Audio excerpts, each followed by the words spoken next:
So if we bring these two verses together, right? Gideon, a mighty warrior hiding in a wine press. You, an incredible, creative human being, kind of living in a state of constant, chronic distraction and, giving in to the culture around you that wants you to compare and feel terrible about yourself, or compare and feel like you're better than other people, whatever extreme you fall in. This culture of comparison, this culture of cynicism, this culture of reliance on everything else that isn't God, on the seen rather than the unseen. This culture that we seem to live in, where we divide so quickly with people, we can't learn anything from anybody, so we stay in ignorance. The Lord says, go in the strength you have and save Israel out of Midian's hand. And then after Gideon sees the fire of the Lord and is afraid, and God says it's friendly fire, he says, peace, you're not going to die. And they built an altar and called it the Lord is Peace. So I want to bring those two verses together for just a minute and tell you what the Lord spoke to me. He said, make peace with your strength. Make peace with your strength. Don't you mean with your weakness? Don't you mean with your past? Yeah, those two. But make peace with your strength. That is so contradictory to a lot of what I was taught, especially in a religious sense. But even growing up in the South, we had this phrase that we say, he's getting too big for his britches. And I thought that was just Moncks Corner until I went to Australia. They call it tall poppy. If somebody gets too high, they cut them down. And in all fairness, after God gives Gideon two signs with the fleece is first drenched and the ground is wet. So that's like the thing that God touched was wet and everything around it was dry. And then the second time, everything around it was wet, but it was dry. And I take that to mean that God's Spirit will be your supply in any situation. Sometimes you'll be dry inside, but God will bring dew from somebody else or somewhere else to refresh you for what he has called you to do. And how sometimes everything around you will be dry. The situation will be like valley of dry bones dry, but man, God's going to drench you with his Spirit, because Gideon picked up the fleece and squeezed it. And all that happened a little bit later, after Israel had come out. The people of Israel heard that Gideon went after he built an altar to the Lord and said, the Lord is peace. He then went and smashed the altars that his father had made to Baal, which is crazy, right? Like, to break his father's altar in order to make peace with God. He went and smashed the altar that they would use to call on Baal and Asherah. He used even the wood from the altar to Asherah, which was kind of like a sensual sex god in the surrounding area. And he broke it, and all the people came out and they were like, kill Gideon. And his dad was like, no, if Baal, who the altar was to, was wrong, let Baal deal with him. And they actually nicknamed Gideon, and they gave him a name that meant, may Baal contend with him. So, after that happens, and you've got God coming to Gideon, calling him out of the wine press, God calling you out of this kind of weak place where you locate yourself. And he was there because of fear. The Midianites would come and take their crops, and it said they were like swarms of locusts that would come. And I thought that was interesting, because locusts are little. And Gideon has the strength of a lion, but he's hiding from locusts. That's what God said their enemies were like swarms of locusts to take the crop. And Gideon's first strategy, because he's so scared, is to try to make himself smaller. Oh man, I'm the weakest. I'm from the weakest tribe. Now, all of this is Gideon trying to size up his own strength. And God has called him a mighty warrior. And so he goes immediately to his own strength because he's scared. When we get scared, we tend to shrink ourselves. We tend to shrink others. We even get into the part of our brain that they call the lizard brain, which is the survival part of our brain, which is like running from tigers and Bengals and bears and stuff like that. And we start running from stuff and hiding from stuff, even though nothing's really chasing us and nothing's really wrong. And I know you've done that before. You just feel like, why am I down here in this wine press threshing my wheat? Well, it's because you've been attacked before. It's because you've been rejected before. It's because you tried to step into something before. And, you know, you look at what's ahead of you in this season of your life and you're like, I'm not as smart as them. I'm not as good as them. And a lot of times, the first step to making peace with God and making peace with yourself and making peace with who he made you to be and who he didn't make you to be, sometimes the first step to all of that is smashing your father's altars. That doesn't mean to me that you go outside if you're a teenager and just start going through your dad's garage and throwing his power tools around because he spent too much time out there and not enough with you. That's not what I mean. I don't mean if your parents drink, you go through smashing their liquor bottles. That'd be kind of bad if you heard me say that. But realistically, though, I think a lot of us never make peace with the strength that we have, the capacity we have, the potential that we have, because we are limited by what we've seen before us. I thought it was crazy how Gideon's dad came out and he's like, hey, let Baal deal with him if he's really God. And of course, Baal didn't and Baal couldn't, because God was with Gideon and God is with you. And there may be some altars that you need to smash, beliefs that you need to smash, agreements that you came into, like everybody in our family does this. Nobody in our family did that. I actually remember this cool moment where somebody was saying to my dad that I would never be able to afford to go to college, talking about me. And my dad never graduated high school. So that triggered at me. It's like, don't you ever tell my boy, you shut up. You don't ever tell my boy he can't go to college. He's like, I'll rob a bank. I'll kill somebody and take their money so he can go to college if he wants to go to college. I'm not saying that's like Christ-like, or like I often joke, that's not going to land him on focus on the family with that kind of parenting, but kind of meant a lot to me. He's like, don't let my limitations become your insecurities. That's what I think he was trying to make sure of there. And this isn't a video devotion about my dad. It just got me thinking about him. I was sharing with a friend of mine a little bit about his story yesterday and how his life was so hard. And my dad was a barber and he never made more than $12 a haircut before he died. And how in many ways, I think the fears that he experienced, he grew up in a real rough household. His dad was an alcoholic, a really mean drunk, and would beat them and stuff. And eventually his dad committed suicide, and he actually committed suicide on my dad's birthday when he was a little boy, like 7 or 8 years old. And I think it was kind of important to him, and I know it was to my mom too, that they gave me opportunities,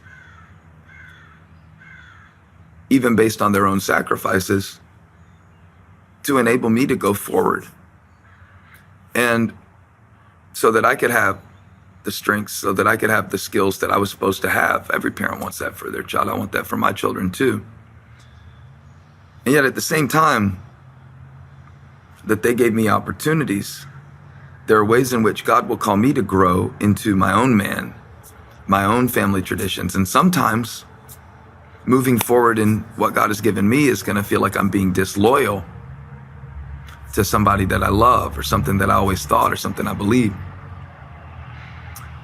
To me, this image of Gideon making an altar to God that says the Lord is peace, and going forward in the strength that he has, means in many ways leaving behind a lot of the life that he was loyal to, all the people around him, the clan that he was a part of, how they saw themselves. And breaking out of that is not easy.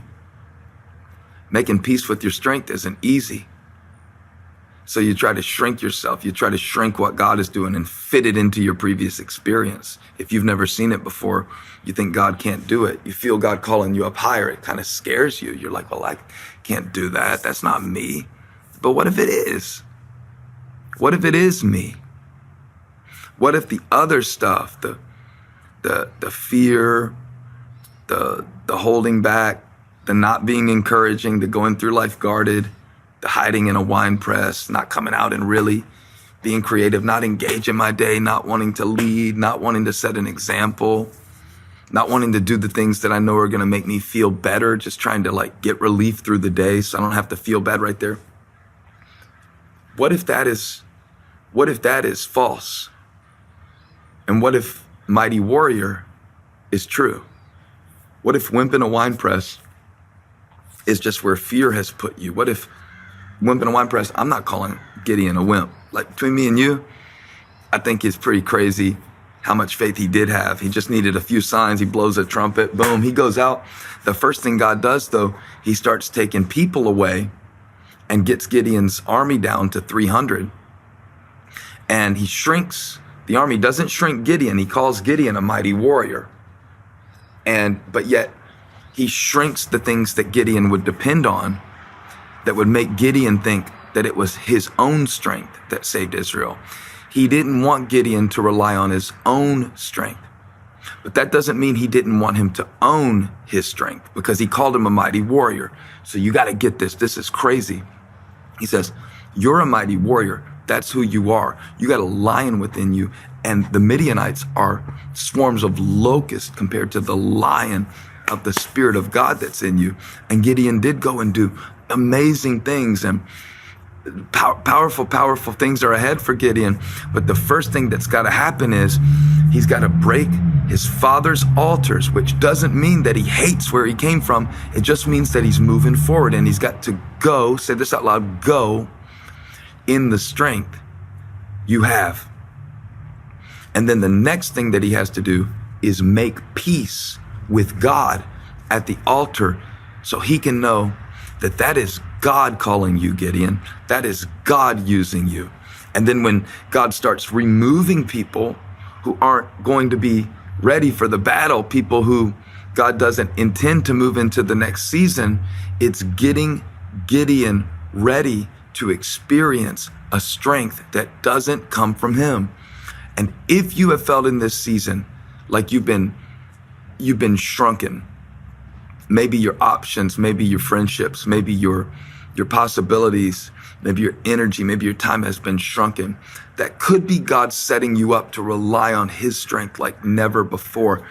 I want you to go in the strength that you have.